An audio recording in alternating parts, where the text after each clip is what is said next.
大家好，欢迎来到小诺厨房，我是小诺。今天用大米给大家分享到美食：不熬粥，不做发糕，搭配上一根香蕉，孩子3天2头点名要吃。一起看看我是怎么做的吧。首先，我们准备300克的大米，把它倒入大碗中，再加入适量的清水，把大米淘洗干净。洗大米的时候不要用力的揉搓，现在的大米也很干净。只要用手轻轻地给它搅拌几下就可以了。过度的清洗，大米的营养容易流失。洗好后，把淘米水给它控出来。这个淘米水我们可以用来浇花。接着再往里面加入清水，没过大米，把大米放在清水中浸泡1个小时左右。接下来我们准备一把红枣放入碗中。再准备一把葡萄干放入碗中，往里面加入1勺食盐，再加入1勺面粉，加入少许的清水，把红枣、葡萄干打湿。大枣、葡萄干上面有许多的褶皱，这个地方也是藏污纳垢的地方，简单的清洗很难清洗干净。加入食盐有杀菌消毒的作用，面粉又有很强的吸附性，能够很好的吸附掉褶皱里面的灰尘和杂质。抓拌至有些粘手，葡萄干和大枣上面有1层面粉糊，然后再加入清水，把面粉给它清洗干净。洗净后把它控水捞出，再用清水给它多清洗几遍，直到清洗的水变得清澈为止。洗净后把它控水捞出，放在案板上，用刀把枣肉给它切下来，中间的枣核就不要了。切好后再把红枣切碎，把红枣切成这样的小块，再和葡萄干一起剁碎。切好后把它收入盘中备用。经过1个小时的浸泡，大米变得胖乎乎的了，这样大米就浸泡好了。然后把浸泡大米的水给它控出来，往里面再打入2颗鸡蛋，用筷子搅拌均匀。搅匀后再往里面加入200毫升的纯牛奶，继续给它搅拌均匀。搅匀后倒入破壁机里，盖上盖子，点击果酥键把它打成米糊，可以多打2遍，这样打的会更加的细腻，口感更好。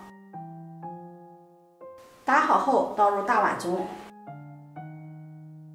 往里面再加入4克的酵母粉，加入10克的白糖，促进酵母的发酵。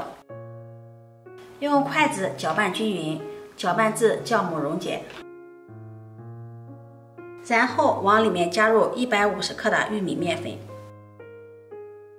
再加入150克的面粉，用筷子继续给它搅拌均匀，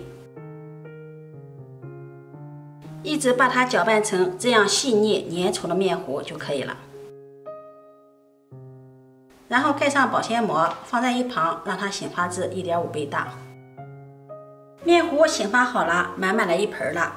我们揭掉保鲜膜，用筷子搅拌一下，给它排排气。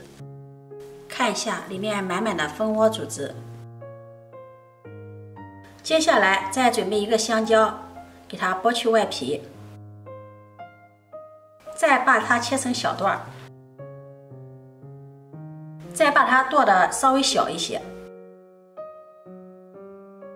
剁好后把它放入面糊中，再把红枣碎和葡萄干放进来，继续给它搅拌均匀。搅拌均匀后盖上保鲜膜，放在一旁2次醒面15分钟。时间到了，面糊2次醒发好了。接下来电饼铛预热，刷上食用油，把面糊慢慢的倒入锅中，用铲子整理平整，铲子可以沾上一些食用油，防止面糊粘在铲子上。整理平整后，在上面再刷上一层食用油，锁住水分。最后在上面再撒上黑芝麻，点缀增香。盖上盖子，开上下火烙6分钟。时间到了，先不要打开盖子，关火，再焖5分钟。5分钟后，我们打开盖子，哇，真的是太香了，金黄金黄的。把它取出来，放在案板上，再切成自己喜欢的大小，就可以美美的享用啦。这样做的早餐饼全程手不沾面，做法简单快捷，出锅外皮酥脆，内里柔软香甜，孩子特别的爱吃。如果你喜欢，就收藏起来试试吧。喜欢我的视频，记得点赞、关注、转发，点我头像可以看到更多美食视频。我每天都会发布不一样的视频，我们下期视频再见。